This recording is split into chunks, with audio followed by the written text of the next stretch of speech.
안녕하세요. 우리 축협 신의회 여러분 무탈하셨죠? 저도 하나님의 은혜로 건강히 잘 지내고 있습니다.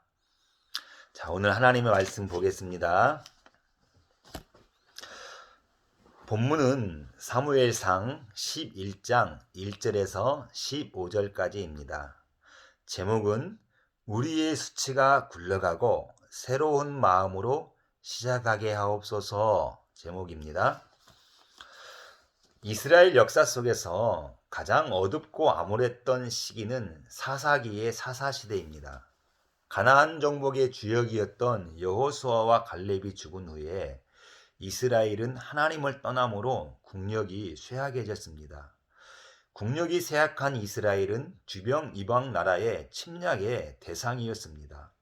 이방 나라의 조공을 바치며 그들의 눈치나 보며 살았던 나약한 나라가 된 것입니다. 오늘 본문에서도 암몬 족속이 이스라엘의 길리한 야베스에 군대를 보내 야베스 사람들을 위협합니다. 여기에 야베스 사람들이 두려워하며 우리가 당신들을 섬길 테니 우리를 치지 마옵소서 하며 머리를 조아립니다.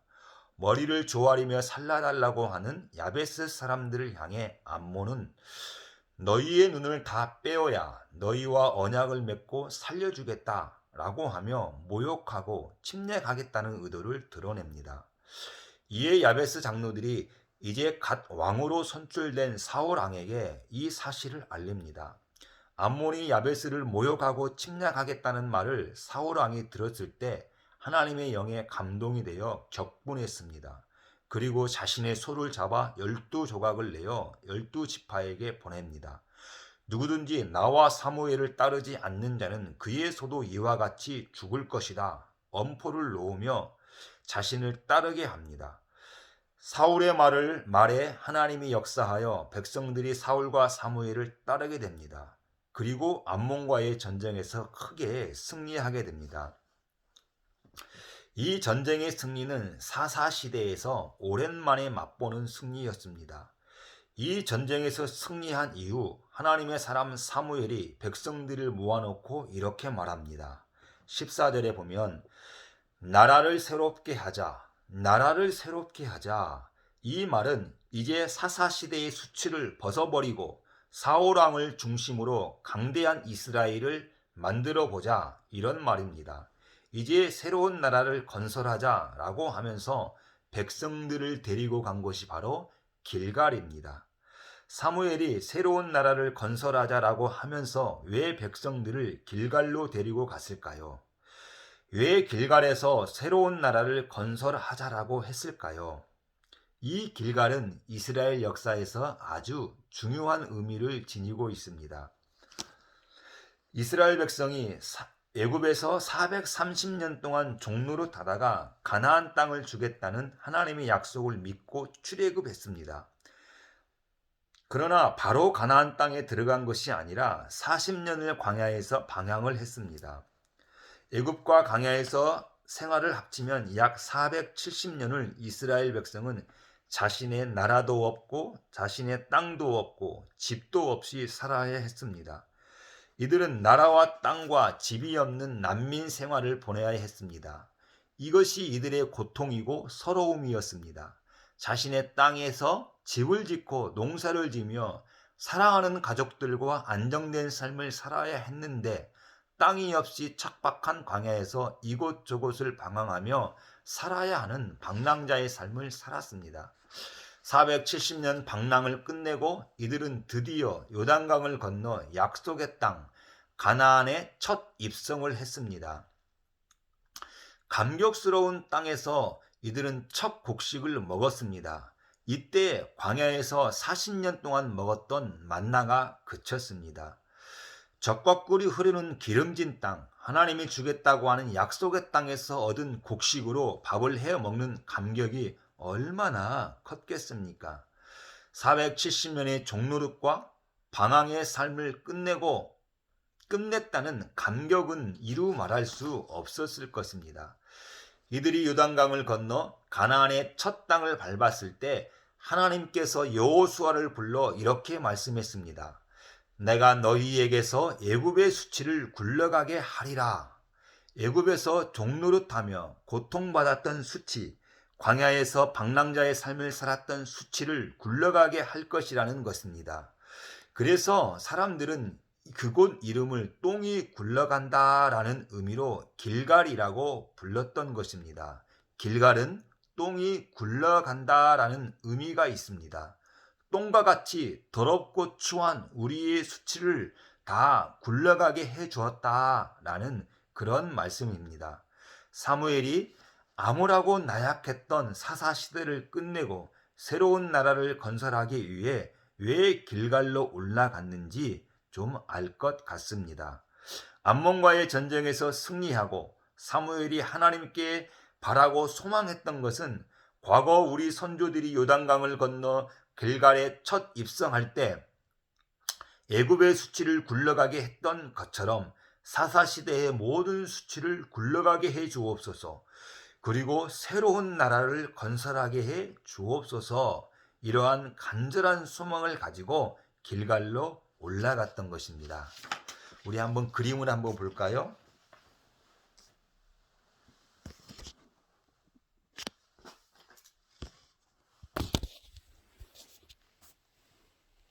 자, 이스라엘 백성들이 애굽에서 출애굽했습니다. 그리고 광야에서 40년 동안 방황을 했죠. 그 후에 요단강을 건너 가나안 땅에 입성을 했습니다. 가나안 땅에 입성을 했을 때 하나님께서 이스라엘 백성들에게 애굽의 수치를 굴러가게 해주겠다라고 말씀하셨습니다. 그래서 이스라엘 백성들이 똥이 굴러간다라고 하는 의미에서 이곳 지명을 길갈이다라고 부르는 것입니다.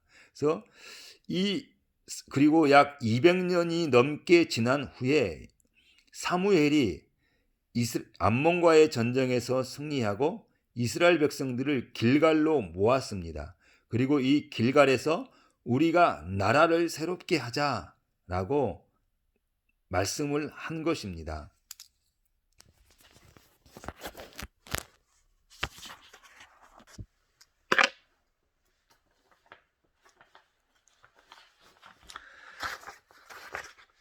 이제 우리도 우리의 길갈인 골고다의 언덕으로 올라가야 합니다. 골고다의 언덕은 예수 그리스도께서 십자가에 못 박혀 계신 곳입니다. 골고다의 언덕의 십자가 앞에 나아가 지난날의 부끄러운 죄와 수치를 내려놓고 십자가로 말미암아 우리의 부끄러운 수치가 굴러가도록 기도해야 합니다. 동이 서에서 먼 것처럼 우리의 죄를 멀리 날려버릴 수 있도록 기도해야 합니다. 우리는 2020년도에 애굽의 수치를 가지고 2021년도를 시작할 수 없습니다. 2020년도에 애굽의 수치를 벗어야 합니다. 끊어야 합니다. 그리고 예수 그리스도의 손을 잡고 새롭게 2021년도를 시작해야 합니다. 사무엘과 백성들이 길갈로 올라가서 하나님께 한 일이 있습니다. 화목 제사를 드렸습니다. 이들은 사사시대의 수치를 굴러가게 해 주시고 새로운 시작을 하게 해 달라고 기도하면서 하나님께 화목 제사를 드린 이유는 하나님과 화목하지 않고서는 이런 수치가 굴러가고 새로운 시작을 할 수 없다는 것을 알았기 때문입니다. 우리도 사무엘과 백성들처럼 우리의 수치가 굴러가고 새로운 시작을 하고 싶다면 하나님과 화목해야 합니다. 하나님과 화목하지 않고는 새로운 시작을 절대 할 수 없습니다. 하나님을 적으로 삼고서는 우리는 아무것도 할 수 없습니다. 하나님만이 생명의 근원이요 복의 근원이기 때문에 그런 것입니다.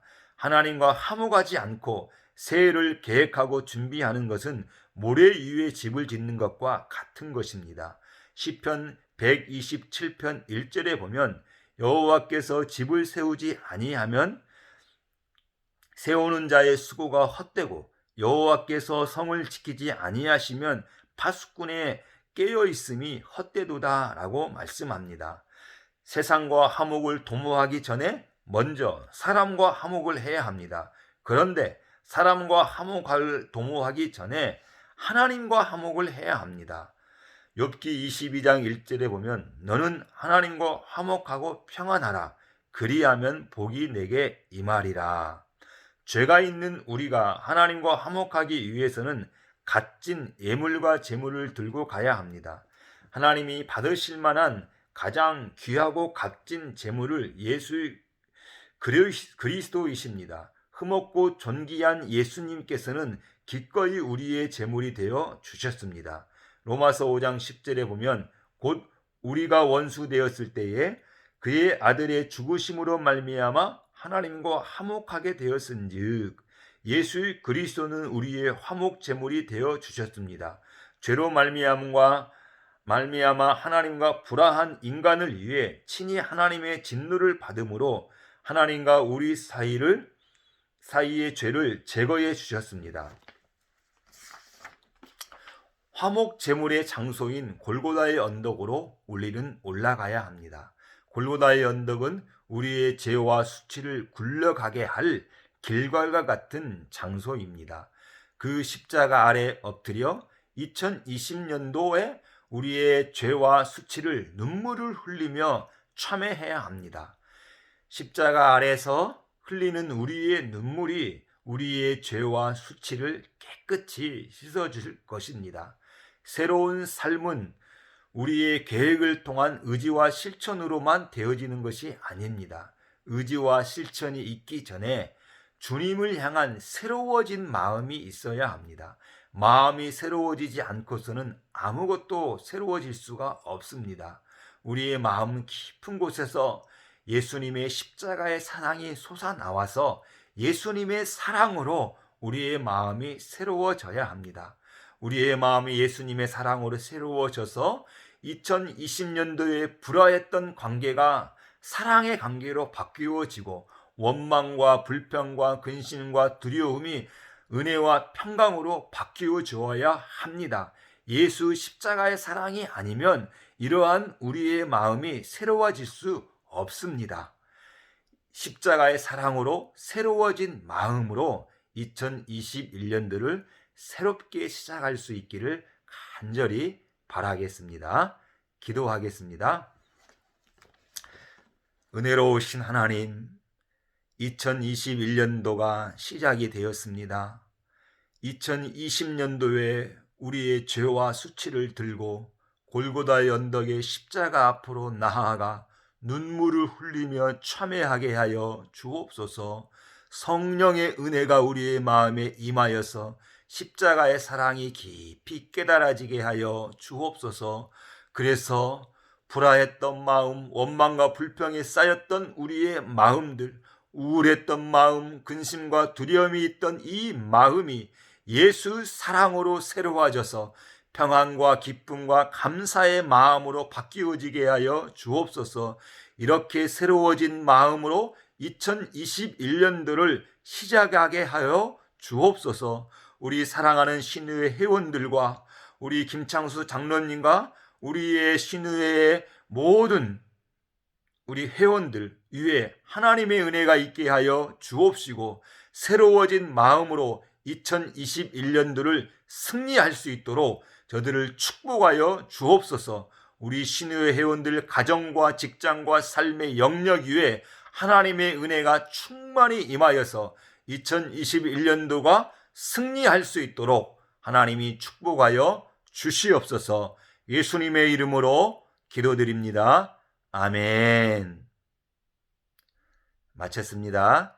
여러분 감사합니다. 잘 보내세요.